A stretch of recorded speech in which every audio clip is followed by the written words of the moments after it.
सर्वेभ्यो नमो नमः।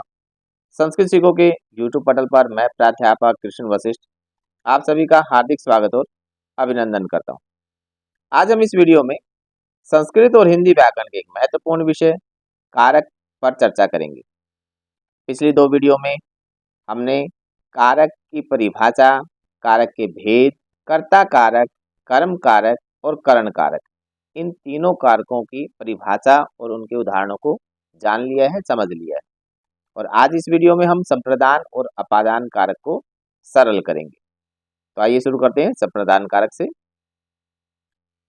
परिभाषा: कर्ता दान आदि कार्य या क्रिया के द्वारा जिसे संतुष्ट करना चाहता है, अर्थात किसी वाक्य में जो करता है वो दान आदि कार्य या क्रिया के द्वारा जिसे संतुष्ट करना चाहता है उसे संप्रदान कारक कहते हैं।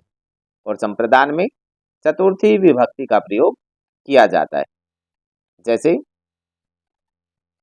रमेशः मित्राय लेखनीम ददाति, रमेश मित्र के लिए लेखनी देता है।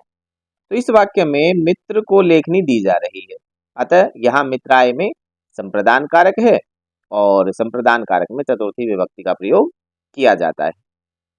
और उदाहरण देखें, राजा ब्राह्मणाय धनम ददाति, राजा ब्राह्मण को धन देता है। गुरुः शिष्याय पुस्तकम ददाति, गुरु शिष्य को पुस्तक देता है। छात्रः पठनाय विद्यालयम गच्छति, छात्र पढ़ने के लिए विद्यालय जाता है। अब आगे देखते हैं अपादान कारक।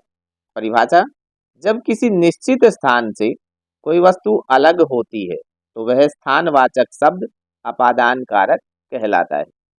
अपादान में पंचमी विभक्ति का प्रयोग किया जाता है। अब आप ये जान लें, जब हमने कारक विभक्ति और कारक चिन्हों को जाना था तो वहाँ कारक चिन्ह में करण कारक में भी से आया था और अपादान में भी से आता है।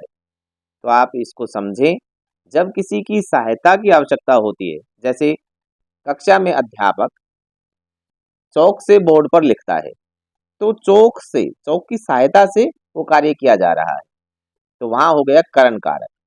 और उसी में अगर अध्यापक के हाथ से चौक छूट जाता है, अब वो छूटना है, वो अलगाव है, तो यहाँ हो जाएगा अपादान कारक।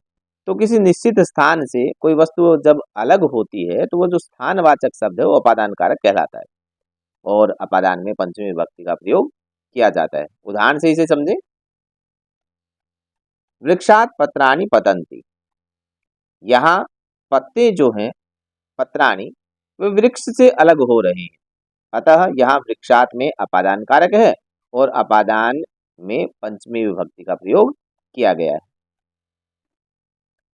और उदाहरण देखें, वृक्षात फलम पतति, वृक्ष से अर्थात पेड़ से फल गिरता है, तो यहाँ वृक्ष जो शब्द है उसमें अपादान कारक हुआ, इस वस्तु से फल जो है वो अलग हो रहा है, जुदा हो रहा है। अस्मात् सैनिकः अपतत, घोड़े से सैनिक गिरा, तो अश्व में अपादान कारक और पंचमी विभक्ति। सह ग्रामात् आगच्छति, वह गांव से आता है, तो गांव शब्द में अपादान कारक और उसमें पंचमी विभक्ति का प्रयोग किया गया है। तो इस प्रकार आज हमने संप्रदान कारक और अपादान कारक को सरल किया है, उसकी परिभाषा और उदाहरणों को समझा और जाना है। आप चैनल पर बने रहें, वीडियो को लाइक और शेयर करें, चैनल को सब्सक्राइब करें। सर्वेभ्यो नमो नमः।